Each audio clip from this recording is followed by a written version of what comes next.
Hello बच्चों, let's read this question. The question says a positive point charge is released from rest at a distance R naught from a positive line charge with uniform density. The speed v of the point charge as a function of instantaneous distance r from the line charge is proportional to. Option first, v is directly proportional to under root of ln r by r naught. Option second, v is directly proportional to e to the power positive r by r naught. Option third, v is directly proportional to ln r by r naught. And option fourth, v is directly proportional to r by r naught. तो इस question के अंदर हमें दे रखा है कि एक positive charge है वो रेस्ट से रिलीज किया जाता है किसी पॉजिटिव लाइन चार्ज से r नोट डिस्टेंस पे. तो इसकी स्पीड जो है वो r के फंक्शन में किस प्रकार से होगी वो हमें फाइंड आउट करना है. तो बात करते हैं की कंसेप्ट की यदि बात करें इस क्वेश्चन के लिए तो की कंसेप्ट हमारे पास क्या होगा. हमें ये पता है कि ये जो चार्ज है पॉइंट चार्ज वो किसके इन्फ्लुएंस में मूव कर रहा है. वो इस लाइन चार्ज के द्वारा जो इलेक्ट्रिक फील्ड जनरेट किया जा रहा है उसके इन्फ्लुएंस के अंदर मूव कर रहा है. अदर कोई इसके ऊपर फोर्स काम नहीं कर रहा. तो हम क्या कर सकते हैं, यहाँ पे एनर्जी कंजर्वेशन अप्लाई कर सकते हैं. तो क्या अप्लाई करेंगे हम लोग, कंजर्वेशन ऑफ एनर्जी हम लोग अप्लाई करने वाले हैं.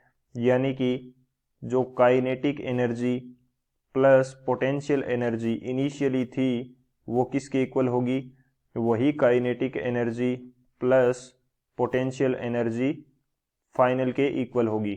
यानी कि total energy initial is equal to total energy final. एक तो ये हमारा की कंसेप्ट हो जाएगा. सेकंड की कंसेप्ट हमारे पास क्या आएगा, वो क्या होता है कि जो हम रिलेशन देखेंगे डेल्टा वी और इलेक्ट्रिक फील्ड ई के अंदर, रिलेशन बिटवीन dV यानी कि potential difference and electric field E, इनके बीच में रिलेशन की यदि बात की जाए तो dV की जो वैल्यू होती है वो किसके इक्वल होती है, minus integration of E dot dr. इसके इक्वल होती है हमारे पास dV यानी कि पोटेंशियल डिफरेंस की वैल्यू. तो ये हमारा क्या होगा, सेकंड की कंसेप्ट हो जाएगा. इन दोनों की कंसेप्ट की हेल्प से इस क्वेश्चन को सोल्व करते हैं. तो सॉल्यूशन की यदि बात करें, सबसे पहले हम एनर्जी कंजर्वेशन अप्लाई कर देते हैं. काइनेटिक एनर्जी इनिशियल हमारे पास क्या थी, वो चार्ज क्या था, रेस्ट पे था, plus potential energy initial. Potential energy क्या होती है, जो इलेक्ट्रोस्टैटिक पोटेंशियल एनर्जी है U, इसकी वैल्यू होती है Q इंटू वी के इक्वल. यानी कि जो इसके ऊपर वर्क किया जाता है, वर्क डन की वैल्यू भी तो Q इंटू डेल्टा वी होती है. तो जो वर्क डन किया जाता है वही पोटेंशियल एनर्जी के रूप में स्टोर होता है. तो ये क्या हो जाएगा, Q इंटू वी के इक्वल हो जाएगा. तो इनिशियली हमारे पास क्या पोटेंशियल था, इनिशियली पोटेंशियल मैं मान लेता हूं कि V था और चार्ज क्या है QV. तो ये क्या हो जाएगी, potential energy initial which is equal to final kinetic energy हमारे पास कितनी है, ये है हाफ mv², प्लस जो हमारे पास फाइनली मैं मान लेता हूं कि मेरा पोटेंशियल क्या हो जाता है, V डैश हो जाता है. तो ये क्या हो जाएगा, Q into we dash.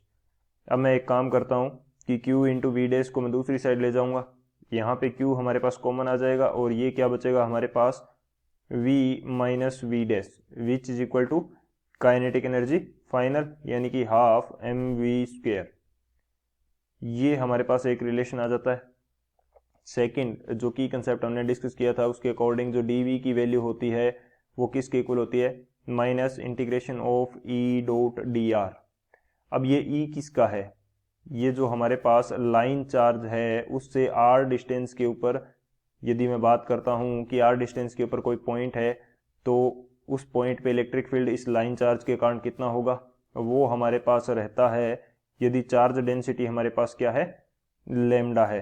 Charge density हमारे पास क्या है, लेमडा. तो ये वैल्यू हमारे पास रहती है lambda by 2 epsilon not into r. ये वैल्यू हमारे पास रहती है lambda by 2 epsilon not r distance के ऊपर यदि इलेक्ट्रिक फील्ड फाइंड आउट करते हैं हम लोग. तो लाइन चार्ज डेंसिटी है लेमडा. तो ये हमारे पास क्या है, E डॉट dr. तो E की वैल्यू मैं यहाँ पे पुट कर सकता हूँ. बेसिकली ये हमारे पास कहाँ से कहाँ तक का रिलेशन होगा, जब मैं यदि इसके अंदर माइनस E की वैल्यू क्या पुट करता हूँ, lambda by 2 epsilon not r dot dr. ये कंडीशन रहेगी हमारे पास। तो इसकी जो लिमिट्स हैं वो क्या होंगी हमारे पास, लिमिट्स होंगी आर नोट से आर तक, क्योंकि इनिशियली कहाँ से रिलीज किया जाता है, आर नोट से, और वो जाता कहाँ तक है, आर तक। तो ये इसकी लिमिट्स हो जाएंगी। और डी वी की वैल्यू क्या होगी, डी वी की जो वैल्यू है वो हमारे पास क्या रहेगी, जब दोनों साइड इंटीग्रेशन करेंगे तो डी वी को मैं क्या लिख सकता हूँ, ये तो डिफरेंस है पोटेंशियल का, तो ये तो हमारे पास वी डैश माइनस वी के इक्वल होगा। वी डैश माइनस वी के इक्वल क्यों होगा, क्योंकि इस इंटीग्रेशन को जब सोल्व करेंगे तो upper limit minus lower limit होगी। तो अपर लिमिट क्या है, आर आर आर डिस्टेंस पे हमने क्या माना है, वी डैश पोटेंशियल माना है। फर्स्ट जब इक्वेशन सोल्व की थी तो हमने आर डिस्टेंस पे क्या माना है, फाइनली वी डैश माना है, तो ये वी डैश माइनस वी हो जाएगा। अब मैं क्या काम करता हूँ कि इस माइनस को मैं दूसरी साइड ले जाता हूँ, माइनस को दूसरी साइड लेके जाऊंगा तो ये क्या हो जाएगा, वी माइनस वी डैश हो जाएगा। और यहाँ मेरे पास क्या बचेगा, integration R naught into R, और ये lambda by 2 pi epsilon naught R dot D R, ये वैल्यू मेरे पास है। अब मैं एक काम करता हूँ कि जो हमने फर्स्ट इक्वेशन में इसको बोल देता हूँ, फर्स्ट इक्वेशन के अंदर क्या देखा था कि q into V minus V dash की वैल्यू किसके इक्वल है, हाफ एम वी स्क्वेयर के। तो मैं दोनों साइड q का मल्टीप्लाई कर देता हूँ, मल्टीप्लाई विद q, और ये पूरी वैल्यू भी मल्टीप्लाई विद q कर देता हूँ। तो ये जो इधर वाला पोर्शन है वो हाफ एम वी स्क्वेयर के इक्वल हो गया, तो ये क्या हो गया, हाफ एम वी स्क्वेयर। यहाँ मेरे पास क्या आ जाएगा, q, और इसका जब मैं इंटीग्रेशन करूंगा तो इंटीग्रेशन मेरे पास कितना आएगा, या एक काम करता हूँ जो कांस्टेंट वैल्यूज हैं वो मैं बाहर निकाल लेता हूँ पहले ही। कांस्टेंट वैल्यूज मेरे पास क्या है, एक तो लेमडा कांस्टेंट है, और एक 2 पाई एप्सिलॉन नोट की वैल्यू क्या है, कांस्टेंट है। और 1 बाई आर का मेरे को क्या करना है, इंटीग्रेशन करना है डी आर से। तो ये कितना आ जाएगा, एल एन आर आ जाएगा, और इसकी अपर लिमिट क्या है आर, और लोअर लिमिट क्या है आर नोट। तो जब इसको फर्दर सॉल्व करेंगे तो ये मेरे पास आ जाएगा Q lambda 2 pi epsilon note into upper limit minus lower limit, जैसे ही करेंगे तो ये हमारे पास आ जाएगा आर बाई आर नोट के इक्वल। कुछ इस तरह से वैल्यू हमारे पास आ जाएगी।